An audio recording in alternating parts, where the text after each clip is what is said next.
الرحمن الرحيم مالك يوم الدين نحمده ونصلي على رسوله الكريم اما بعد. عزیز ساتھیو،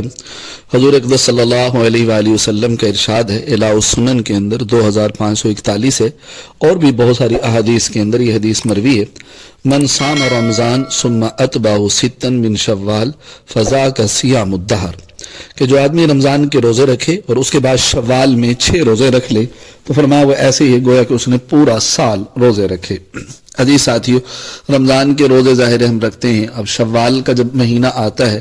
تو 2 شوال سے یعنی عید کے دوسرے دن سے لے کر پورے شوال کے مہینے میں ہم 6 روزے رکھیں، چاہے اکٹھے رکھیں چاہے الگ الگ کر کے رکھیں، 6 روزے رکھ لیے تو ہمیں پورے سال کے روزے رکھنے کا ثواب ملے گا۔ اس کی وجہ یہ ہے من جاء بالحسنۃ فلہ عشر امثالھا، کہ جو آدمی ایک نیکی کرے گا تو اس کو ایک نیکی کے بدلے اللہ 10 عطا فرمائیں گے۔ تو رمضان کے روزے 10 مہینوں کے ثواب